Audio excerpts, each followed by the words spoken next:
Hey everybody, Momentarily Epic here from Blenderoos Tutorials, and today this tutorial, as you can tell from the title, is cloth hair. The computer dude did a tutorial on it, and yeah, it's just kind of like an update on that, because what he did was correct. There's just a few things to tweak to make it better. So what I'm going to do is I'm going to get my cube and unwrap it if I can find a decent skin. Whose skin should we have? You know what? Let's use Josepho's, just because. And you scale this to 1, 2, 3, 4. There, so it's an 8x8, and then you UV map it. You have words, and I am going to be really quick with this UV mapping because that's what it should be. Shading, texture, solids, A, B. Hate it when you push the wrong button. And then you rotate that like that, and then S1 like that. Okay, didn't go as planned.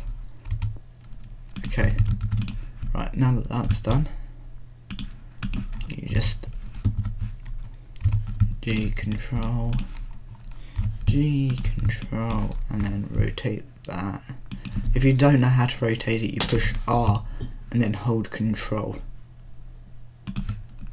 until it gets there. And then the way I move it is I make sure all these are selected. So I select this face, make sure all of them are selected, push G and then control, because control basically snaps it to the grid. Okay, and then now it goes there, and then that goes there.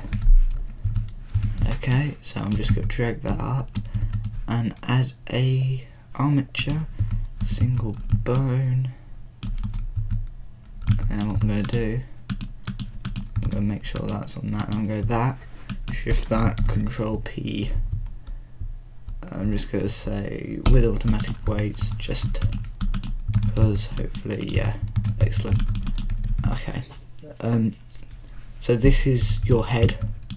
There would be like a mouth and stuff, but what you do is, well, what I would do for this is duplicate it. If it's not already, subdivide it 3 times. If you don't know how to subdivide it, you push W, subdivide W, subdivide W, subdivide, and then you push C to get your brush tool. And you just select all the faces. It's okay if you accidentally press the wrong one occasionally, because you can always unselect it.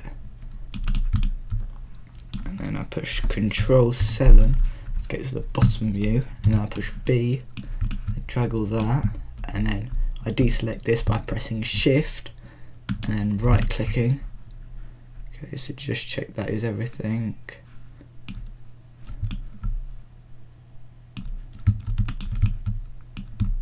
Okay, I'm not liking the symmetry in his hair, so I'm going to make it more symmetrical than X faces.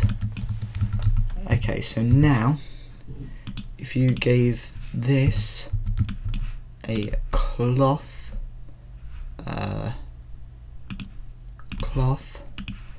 and then this a collision, it would glitch out a lot. So what you need to do to make it glitch out less is go here to the, don't know what it's called, object data, go to vertex group and add a new vertex group, and then you can put this wherever you want, but this is basically like a cloth belt, so there's no cloth in these areas. So you select them and then push assign, and then here you go to pinning and then select the group, and then when you play it's less glitchy. So what you can do is scale this like that, select the head, and then in the collision settings drag all these down to 0.1, and when you play you've got cloth. I think you can, no you can't make it smaller anymore, and then all you just do, go there, add modifier, solidify, and then you just increase the value and voila. If I just, there we go, see, it's all good and working, and yeah, it may glitch out occasionally like that, but yeah, it's just cause normally it should be okay. It's just because I did it really fast like that. And then yeah, that's it.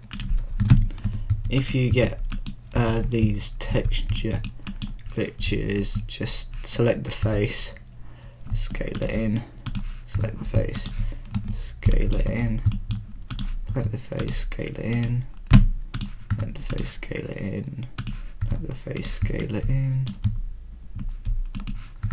I'm just going to do this to the outer edge ones first.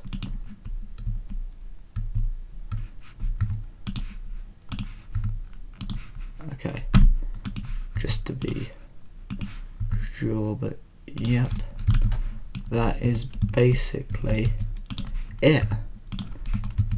So that is how you accomplish the cloth simulation.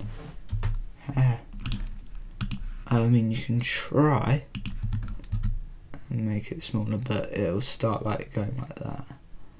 So you can just play with the scale a bit. Okay, so because I made it slightly smaller, it like puffed out a little bit. So if you make it bigger, it won't puff out, and it still looks nice even though it is thick. And just to prove that it does work, push I, location, if I say 20, drag it there, location, and then 30 of GI. I can then go to the cloth cache and bake the dynamics. So now, there you go, it all works out. And then if you want, you can rotate it.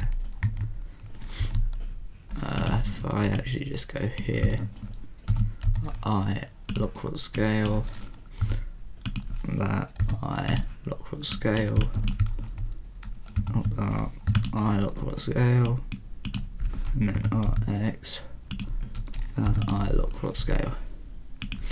And then you can free the bake and then rebake the dynamics. It shouldn't take too long, depending on the size of your scene. There you go, see? It's that simple. So, yep, if you have any more tutorial suggestions, please leave a comment down below. And thank you for watching this Blenderoos tutorial. I'll see you next time.